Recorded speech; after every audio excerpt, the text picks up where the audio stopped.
Borderzar Tom Homan joining the show. Mr. Borderzar, welcome to the Charlie Kirk Show. Hey, thanks for having me. So I want to jump right in. This one big, beautiful bill, one of the main priorities is securing the border, but mass deportations as well. Tell us what's in the bill that you love, that you're excited about, that your border agents need, the border security needs. Well, look, it's going to add more border agents, border patrol agents to the border, along with OFO, which are the people who work the port of entries. It's going to add more technology to port of entry, so we seize more drugs and more contraband coming through. Still speeding up the legal trade, but having the most recent up-to-date technology to move traffic quicker, but still catch the contraband.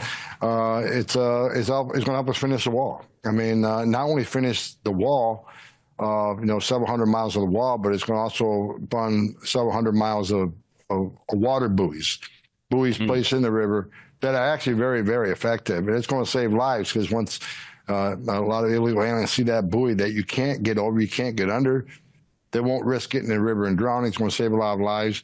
But the technology, even the existing wall, the new wall that President Trump built under 45, Joe Biden came in and not only ended building more wall, but ended the technology that went into the existing wall that allows agents to have, if you touch the wall, we know. If you dig under the wall, we know. If you climb the wall, we know, because there's all sorts of technology within that wall. But most importantly, within that technology, give Border Patrol agents ability to talk to one another in dead areas. There's a lot of areas on the border where there is no radio tower. There is no capability of a repeater system. So when an agent's got to have an emergency, talk to another agent for backup, there are some dead areas on the border. That's going to improve communications all across the border.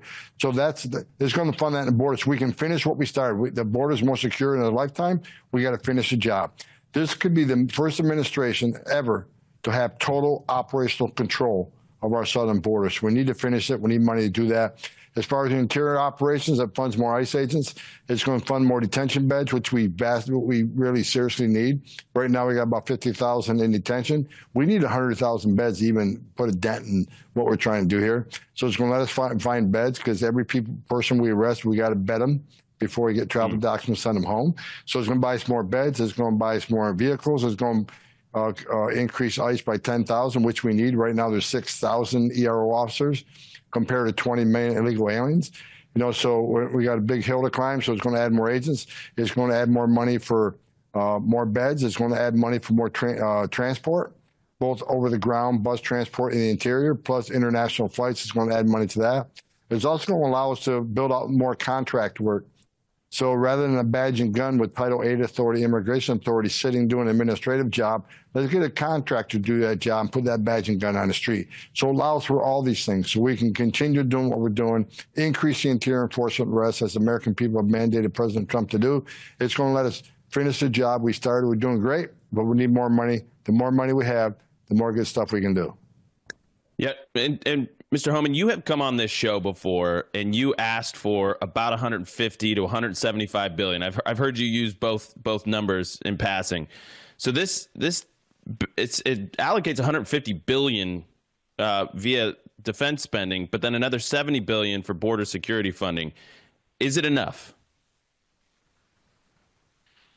I'd like to see more, but right now we're hurting for every dollar that we can get. Right now, this morning I woke up, looked at empty beds. We got about 2,800 empty beds right now. We'll fill them in 3 days.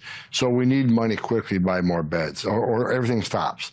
So I'll take whatever we can get, because every dollar we got means we can do more work. I'd like to see, like you said earlier, 150 billion just on border and interior enforcement. But we'll see what the final number comes out. But, we desperately need the money right now. I think ICE is in the hole, $500 million. I think they're in the hole almost $500 million, because we got over 52,000 in detention. We're funded at 34. So we're already in the hole. So a lot of this money is going to be, getting ICE out of the hole, plus adding beds to get above the line. So we desperately need money. So I hope the final number is bigger than that, but I'll take what we can get. So, Mr. Homan, you've come on this show before in the past as well, and you've said, hey, listen, we're doing the first worst. We're getting the worst are getting out first, but we got to do more. And I believe I've heard numbers around 150,000 that have been deported so far. What is I've seen that you've been frustrated that you couldn't get that higher faster, but again, this resource crunch that you're experiencing at ICE and DHS, will this deliver, let's say, 500,000 to 1 million deportations a year? Is that a number that's realistic if this budget gets passed? Well, 500,000 is absolutely realistic. We're shooting for 1 million, but 500,000 is realistic. And look, with sanctuary cities, they put speed bumps in on us because rather than arresting a bad guy in the county jail, now we got to go to community and find him. Somebody don't want to be found. That slows us down. We got district court judges issuing nationwide injunctions against our enforcement operations. That slows us down. But again, it's all about manpower. It's all about more money for manpower, more market for targeting. Look, there's a lot of smart companies out there, a lot of smart businesses out there with the most recent technology to help us find those people that don't want to be found. So bring some of these contracts up, help improve targeting. But the most important thing is resources, beds, planes, buses, and boots on the ground. And this bill will get us there. It'll get us the resources we need. I'm looking to do 3 times more than we're currently doing. So the numbers are hard, and the Biden's numbers, I should be happy with that, but I'm not. I'm not satisfied. We love that about you, Tom. We love that about you, that you are never going to be satisfied until every person who broke the law to get into this country is held accountable, put to the back of the line, gone through the legal process. Now, I want to bring this up. I've debated whether or not to, because I think it's ridiculous, but this Rep. LaMonica McIver, she was just charged yesterday. Alina Habba, acting U.S. attorney in the Newark area, charged her. President Trump says, "Did you give me a break? Did you see her? She was out of control." What's your message to representatives like LaMonica McIver that are actively assaulting ICE agents and the people that work under you? The same message I've used since January 20th with sanctuary jurisdictions and politicians. I said, I've been saying 1,000 times, you cannot support ICE. Shame on you. You can support sanctuary cities. Shame on you.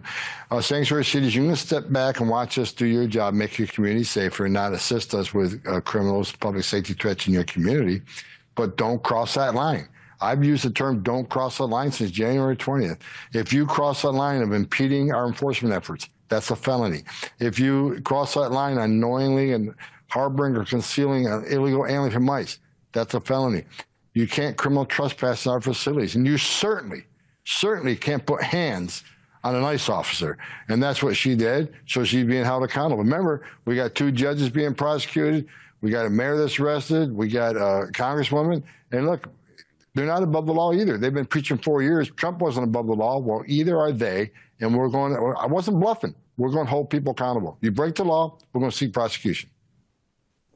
I think I join with millions of Americans around the country and say, Mr. Bordazar, you are a breath of fresh air. You're a national treasure. We have your back 100%. Thank you for coming on the show. We hope that this bill gets passed. If there's anything that needs to get fixed, we want to see them fixed, but we hope this bill gets passed and you get the resources you need to protect this country. We're honored that you're serving in the way you are. Thank you. For full shows, live and on demand, it's Salem News Channel.